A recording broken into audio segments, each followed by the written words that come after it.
नमस्कार, आप देख रहे हैं एटीएन लाइव और मैं हूं चंदन। हम बात करेंगे बिहार के उपचुनाव को लेकर के। बिहार में दो जिलों में उपचुनाव होने वाले हैं। एक मोकामा जो कि काफी चर्चित सीट है और दूसरा गोपालगंज जिला। गोपालगंज जिले की अगर बात कर ले तो वहां पर लालू यादव के साले साधु यादव की पत्नी चुनावी मैदान में है। बहुजन समाज पार्टी से उम्मीदवार है और सुभाष सिंह जो कि वहां से कई बार विधायक रह चुके हैं, एक बार सहकारिता मंत्री भी रह चुके हैं। उनके निधन के बाद उनकी पत्नी कुसुम देवी बीजेपी से वहां उम्मीदवार हैं। महागठबंधन ने मोहन गुप्ता जो कि राजा दल के अध्यक्ष हैं उन्हें अपना उम्मीदवार बनाया है। और भी कई उम्मीदवार हैं AIMIM के, वहां पे असलम मुखिया भी उम्मीदवार हैं और कई निर्दलीय प्रत्याशी भी हैं। सवाल है कि आखिरकार इस उपचुनाव में हम अगर गोपालगंज की ही बात कर ले तो कौन मारेगा बाजी। तमाम तरह की अटकलें चल रही हैं। चुनाव प्रचार भी समाप्त हो चुका है और 3 तारीख यानी कि कल 3 नवंबर को वहां उपचुनाव होने वाले हैं। जनता का क्या कुछ मूड होगा, किस तरीके से किसके पक्ष में मतदान करेगी, ये तो गोपालगंज की जनता ही जानती है। लेकिन सवाल कई तरह के हैं कि क्या हिना साहब का गोपालगंज नहीं जाना कितना असर पड़ सकता है इस उपचुनाव में। मोहन गुप्ता को महागठबंधन ने कुछ सोच समझ करके टिकट दिया और उसके बाद से साधु यादव बसपा से आ गए, बीजेपी से कुसुम देवी। तो आखिर कौन किसके वोट में सिंधमारी कर रहा है, इन तमाम मुद्दों पे चर्चा करने के लिए हमारे साथ मौजूद है हमारे मित्र ETV भारत के संवाददाता इमरोज अहमद। इमरोज जी से हम बात करेंगे। स्वागत है आपका एटीएन लाइव पे। ये बताइए इमरोज जी कि जो अभी गोपालगंज का रुझान जो मिल रहा है, लगातार कवरेज हम लोग भी करने के लिए गए हुए थे, क्या कुछ स्थिति लग रही है? अब तो अंतिम चरण में है और कल मतदान होना है, तो ऐसे में क्या माना जाए कि वहां की स्थिति क्या है, चाहे वो महागठबंधन हो या फिर बीजेपी हो, साधु यादव हो या AIMIM हो, क्या कुछ स्थितियां रहेंगी वहां पे? देखिए, अभी चूंकि सिवान, गोपालगंज और छपरा जी हमेशा से जातिवाद पर निर्भर रहा है। जो भी चुनाव हुए हैं, इसके पहले अगर देखा जाए तो हिना साहब का हो या फिर और भी जो चुनाव हुआ है, इसके पहले भी 3 चुनाव हो चुका है सिवान में, तो टोटल जातिवाद पर हुआ है जी। और RJD क्या था कि RJD MY समीकरण पे जिंदा रही है, जिसके मजबूत पिलर शहाबुद्दीन परिवार रहा है। बिल्कुल। लेकिन अब शहाबुद्दीन परिवार से एक मनमुटाव की जो बातें हमेशा चर्चा में रही हैं, हालांकि इसकी आधिकारिक पुष्टि अभी तक कोई बड़ नेता ने नहीं की है। जैसे तेजस्वी यादव ने भी अभी कुछ खोलकर नहीं बोला है, लालू यादव ने भी खुलकर नहीं बोला है। हालांकि हिना साहब एक बार बोल चुकी थी कि मैं इस पार्टी में नहीं हूं, मैं अभी घर पे हूं, तो इसका मतलब न्यूट्रल हूं। उन्होंने कहा था कि मैं अभी किसी दल में नहीं हूं, मैं न्यूट्रल हूं। लेकिन ऊपर से प्रदेश से किसी तरीका का कोई औपचारिक ऐलान या किसी तरह का कोई घोषणा कुछ नहीं आया जी। उसके बाद से जो गोपालगंज में उपचुनाव हो रहा है और मोकामा में हो रहा है, गोपालगंज की बात कर बिल्कुल सटा एरिया है। बिल्कुल। तो यहाँ पर जो मुस्लिम लोग हैं, मुस्लिम वोटर हैं, मेन मुस्लिम वोटर ही जिधर वोट करेंगे वो पार्टी जीतेगी। आप देख लें, अगर बीजेपी में मुस्लिम समुदाय अगर जुड़ जाता है तो बीजेपी जीत सकती है। अगर RJD की तरफ मुस्लिम का रुझान हुआ तो RJD जीत जाएगी। अगर AIMM की जो असदुद्दीन ओवैसी की जो पार्टी है, अगर उनमें भी मुस्लिम अगर सड़ जाते हैं तो वो भी लीड कर सकती है। लेकिन यह एक और जो फिगर बनकर तैयार हो रहा है कि जो साधु यादव है, साधु यादव चूंकि उसी जिले के हैं और काफी उनकी पकड़ भी रही है, काफी एक बार वो विधायक भी रह चुके हैं और काफी उस क्षेत्र में काम भी किए हैं, तो उनका भी कुछ पकड़ है, तो उनका भी कुछ वोट कटना तय माना जा रहा है। लेकिन सबसे बड़ा RJD की अगर बात कर लें तो RJD में शहाबुद्दीन परिवार का शामिल नहीं होना चुनाव प्रचार में। अंदरूनी क्या मामला है ये तो जानकारी निकल कर नहीं आई है। देखिए सवाल, लेकिन इमरोज एक और चीज है कि आखिरकार माइनॉरिटी समाज कहां जाएगा? भले ही AIMIM के लोग हो, लेकिन आपने तो देखा होगा कि सीमांचल की क्या कुछ स्थितियां हैं। 4 लोग चले गए, RJD में मिल गए, बस 1 बच गए। और जो जनाधार, अगर हम सिवान, गोपालगंज, छपरा, ये अगर सारण की बात कर ले तो ओवैसी की पार्टी का कोई जनाधार नहीं है।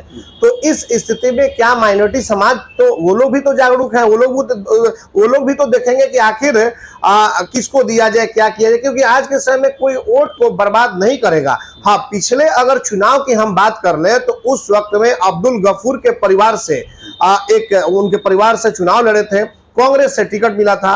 लेकिन उस समय हुआ यह था कि वाई जो था यादव वो चला गया था साधु यादव के पक्ष में, जिसको लेकर के साधु यादव को तकरीबन 40,000 के आसपास मत मिले थे, वो दूसरे नंबर पे चले गए थे। और महागठबंधन यानी कि कांग्रेस जो थी वो तीसरे नंबर पर चली गई थी। बीजेपी तकरीबन 30,000 कुछ मतों से वहां चुनाव जीत गई थी। इस बार का समीकरण कुछ अलग है। मोहन गुप्ता को जो टिकट मिला है वो इसलिए दिया गया कि बीजेपी का बेस वोट होता है बनिया बेस वोट, और मोहन गुप्ता को लाया जाए तो वैसे बिरादरी के हैं तो वो सिंधवारी बीजेपी के वोट को ला करके इधर कर ले। हाँ, नाराजगी मुस्लिम लोगों में है इसलिए कि हिना साहब को राज्यसभा नहीं भेजा गया, और भी कई चीजें थी। उनके शहाबुद्दीन साहब की मौत पे वो लोग रहते हुए दिल्ली में नहीं है, तो कई तरह की नाराजगियां तो है। लेकिन फिर भी आखिर का नाराजगियां हैं। उधर रियाजुल हक राजू भी है जो गोपालगंज के एक मुस्लिम के अच्छे लीडर है, इधर हिना साहब भी है। तो कहीं ना कहीं, और हिना साहब अभी किसी तरह का, जो लोग हैं, कुछ लोग हैं जो लोग वो फेसबुक पे लिख रहे हैं, लेकिन हिना साहब की तरफ से कहीं कुछ इस तरह का ऐलान नहीं है। लेकिन इसमें चाहिए था कि आरजेडी के जो कम से कम वरिष्ठ लोग हैं उनको आकर के और हिना साहब को जो दूरियां हैं उस दूरिया को खत्म करके और कैंपेनिंग कराने के लिए गोपालगंज में लेकर जाए, तो उससे कितना असर पड़ता अगर हिना साहब जाती तो? हिना साहब अगर जाती है तो जो एक बड़ा तबका मुस्लिम एक बड़ा वोटर बैंक है उसके जहन में जो अभी चल रहा है, क्योंकि जो दिख भी रहा है, पूर्व सांसद मोहम्मद शहाबुद्दीन के निधन के बाद 10 किलोमीटर की दूरी पर रहते हुए किसी पार्टी के बड़े नेता का नहीं आना, और वो भी पिलर जो रहा उसमें, तो एक ये ना, अच्छा, परिवार का नाराजगी यहाँ साफ देखने को मिला ही। उसके बाद से भी जो अभी स्टेटमेंट के बाद से कोई बड़ा नेता नहीं आया मिलने के लिए, तो इससे जो प्रयास लगाया जा रहा है। हालांकि अभी सिवान में जो पोस्टर दिखा गया आरजेडी का 2 दिन पूर्व का चढ़ का, तो उसमें हिना साहब, शहाबुद्दीन साहब का तस्वीर शामिल था। इसके पहले तक नहीं लगा था। कई कार्यक्रम हम लोगों ने कवरेज किया तो उस समय शहाबुद्दीन साहब या फिर हिना साहब का पोस्टर नहीं लगता था, लेकिन छठ पर्व के मौके पे बड़ा पोस्टर महागठबंधन का जो मंच बना था उसमें शहाबुद्दीन साहब और हिना साहब के पोस्टर को डाला गया था। तो कहीं ना कहीं ऐसा लग रहा था कि ये तमाम चीजों को डाल करके फोटो को और दूरिया जो है उसको दूर करना है, क्योंकि महागठबंधन के जो बड़े लीडर है उनको भी लग रहा है कि हिना साहब को अगर नहीं लेकर के आएंगे तो खतरा हो सकता है। तो जाहिर सी बात है कि दोनों लोग अगर मिलकर चलेंगे तो मजबूत तो होंगे ही। तो यही मुस्लिम वोट जिधर जाएगा उधर असर पड़ेगा। जो सूचना निकल कर आ रही है, क्योंकि हम लोग भी कवरेज करने गए थे, आप भी गए हैं, तो मुस्लिम लोग बिल्कुल आरजेडी के थोड़ा खिलाफ जा रहे हैं, बिल्कुल, क्योंकि मेन नेता शहाबुद्दीन परिवार ही रहा है, तो इधर से कोई स्टेटमेंट नहीं आना। अगर ये लोग, आप जैसा आपने कहा कि कोई बड़े नेता अगर ले जाके उनको प्रमोट कर देते, वहां पे अगर चुनाव प्रचार में थोड़ा शामिल कर देते, तो ये जो अंदर की जो मनमुटाव थी वो खत्म हो जाती और लोग फिर एकजुट आरजेडी में हो गए। देखिए दिक्कत कहाँ हुआ है, आरजेडी का हमेशा मुस्लिम साथ देता ही रहा है, चूंकि शहाबुद्दीन परिवार को लेकर के, लेकिन जब वाई का बात आया है तो हमेशा ये लोग धोखा कहाँ है, एक माइंड में बैठा हुआ है। इसका अंदाजा इस बात से लगाया जा सकता है कि लोकसभा जब चुनाव आता है तो हिना साहब हार जाती हैं, और जब विधानसभा का चुनाव आता है तो 5 में से 4 सीट लीड कर जाती हैं। तो आखिर वहां समीकरण तो हमेशा सही बन जाता है, लेकिन जब लोकसभा चुनाव आता है तो वोट बैंक कहाँ चला जाता है, क्यों कट जाता है, तो ये तो आपको देखना ना होगा। अच्छा, ये हमेशा चलेगा तो पार्टी को भुगतना पड़ेगा। जैसे अभी जो प्रयास लगाया जा रहा है, हालांकि कोई रिजल्ट नहीं आया, अभी वोटिंग भी नहीं हुई है, अभी दिल्ली बहुत दूर है, लेकिन जो अभी प्रयास लगाए जा रहे हैं कि महागठबंधन जो है आरजेडी जिसने अपना प्रत्याशी उतारा है वो थोड़ा सा अभी मुस्लिम वोट बैंक उससे अभी नदारद रहेगा। अब देखना ये होगा कि क्या मुस्लिम एआईएमएम में जा रहे हैं या फिर किसी और निर्दलीय को, या रियाजुल हक राजू की बात तो ये सबसे बड़ी तो बात ये है कि अगर माइनॉरिटी अगर आरजेडी के साथ नहीं जाएगा तो ये माना जाए कि रियाजुल हक राजू का वहां पे कहीं कोई बोलबाला नहीं है, उनकी कोई पकड़ तब नहीं है।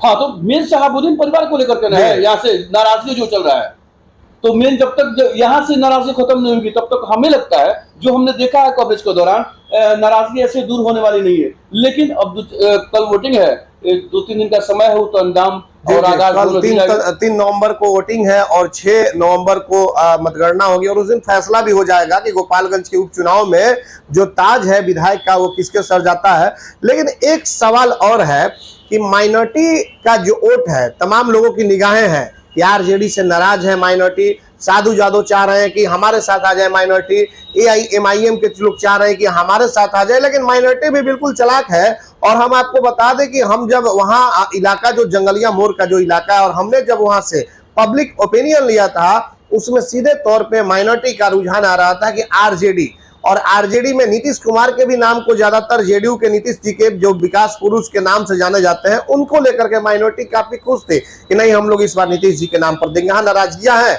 शहाबुद्दीन साहब एक अच्छे पिलर थे, इस बात से इंकार नहीं किया जा सकता है, लेकिन कहीं ना कहीं अगर मिला करके चला जाता तो जाहिर सी बात है कि जो आज कंफ्यूजन बना हुआ है गोपालगंज के उपचुनाव में महागठबंधन को लेकर के, तो बिल्कुल एक क्लियर रुझान रहता। आज के वक्त में देखा जाए तो बीजेपी अपनी जीत की दावा कर रही है और महागठबंधन अपनी जीत के दावे कर रहे हैं और साधु यादव अपने जीत के दावे कर रहे हैं, लेकिन कुल मिला जुला करके AIMIM ये अपने हैं कि भाई माइनॉरिटी हमारे साथ है। तो सिर्फ एक अगर समुदाय का वोट, चाहे हिंदू हो चाहे मुस्लिम हो, किसी भी एक समुदाय का वोट लेकर के चुनाव नहीं जीता जा सकता है, तमाम सभी जातियों का वोट चाहिए। तो एक चीज वहां देखने को मिला कि जब हम लोग कवरेज कर रहे थे तो पप्पू पांडे जो एक चर्चित चेहरे हैं वहां के लिए, अमरेंद्र कुमार उर्फ पप्पू पांडे जो MLA है जेडीयू के, एक पकड़ एक कहा जाता है कि दिग्गज नेता है, सतीश पांडे के भाई हैं, इनकी कोई वहां पे मतलब कि जो चुनाव में जिस तरीके से देखनी चाहिए वो उस तरीके से इस चुनाव में हमें दिखाई नहीं दिए। इसका क्या माना जाए, क्या आकलन लगा सकते हैं आप? अंदरूनी कोई मामला होगा। और एक चीज आपको बता दें कि चूंकि आप भी कवरेज कर चुके हैं, हम भी कवरेज कर चुके हैं, एक बात आपने सुनी होगी चंद दिन पहले कि बड़हरिया के जो पूर्व विधायक है श्याम बहादुर सिंह, उन्होंने सीधे तौर पर ऐलान किया था कि बीजेपी के जो कुसुम देवी हैं उनको वो समर्थन करेंगे। बिल्कुल बिल्कुल। और खुलेआम, हालांकि बहुत करीबी माने जाते हैं नीतीश कुमार के, तो एक तरह से पार्टी जो जदयू की बात कर लें तो जदयू में बहुत कुछ अच्छा अंदर से नहीं दिख रहा है, क्योंकि जदयू के बड़े लीडर रहे हैं श्याम बहादुर सिंह और लगातार नीतीश कुमार के करीबी रहे हैं, उनके ऐसे बयान आने के बाद से उधर बीजेपी के लोग कुछ ज्यादा ही दावा कर रहे हैं कि भाई हमारा पल्ला ज्यादा मजबूत और हम जीत रहे हैं।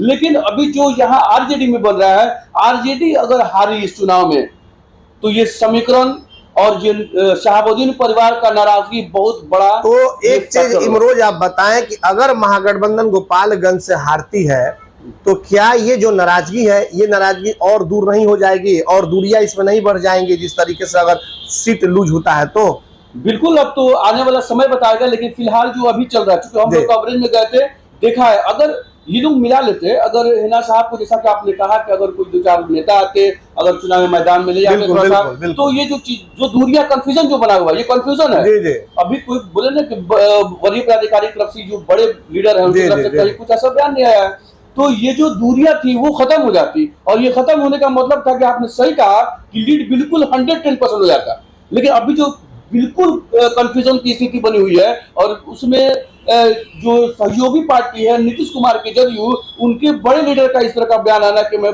भाजपा के, लेकिन उन्हें तो निष्कासित कर दिया गया। इस तरह की बातें मीडिया जगत में आई भी कि जैसे उन्होंने, हालांकि उनके बयानों का कोई ज्यादा तरजीह नहीं है क्योंकि वो इस तरीके का बयान देते रहते हैं, कभी पियक्कड़ सम्मेलन करवाने की, कभी कई तरह की बातें। तो जेडीयू ने सीधे तौर पर एक सिरे से उसे खारिज कर दिया और उन्हें निष्कासित भी कर दिया, एक बयान दिया था। देखिए सवाल ये है कि जो गोपालगंज की तस्वीर दिखाई दे रही है उसमें पप्पू यादव एक बड़े चेहरे माने जाते हैं।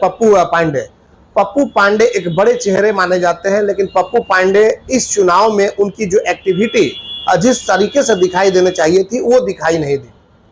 और ब्राह्मण जो वोट है वो बिल्कुल गोपालगंज में साइलेंट है। किसके तरफ जाएगा ये अभी कह पाना मुश्किल है, क्योंकि बीजेपी का भी वोट है और इधर तेजस्वी यादव कहते हैं कि A to Z की पार्टी है आरजेडी, और नीतीश जी के विधायक हैं पप्पू पांडे, तो उनको भी देखना होगा कि वो ब्राह्मण वोट किस तरीके से कितने हद तक डाइवर्ट कराते हैं महागठबंधन में। उसके बाद आ जाइए रियाजुल हक राजू पर भी, उन पर भी कि माइनॉरिटी वोट को किस तरीके से, जो YM की बात होती है वो माइनॉरिटी कितने हद तक आरजेडी में रह पाती है, क्या AIMIM सेंधमारी करेगा। कुछ वहां के स्थानीय लोगों से बातचीत हुई है, उनका कहना है, ये हम कोई एक आंकड़ा नहीं दिखा रहे हैं, एक हम इस तरीके से अपना एक दिखा रहे हैं, अगर AIMIM 10,000 के ऊपर अगर जैसे जाना शुरू हो जाएगा तो राजद के लिए खतरे की घंटी स्टार्ट हो जाएगी।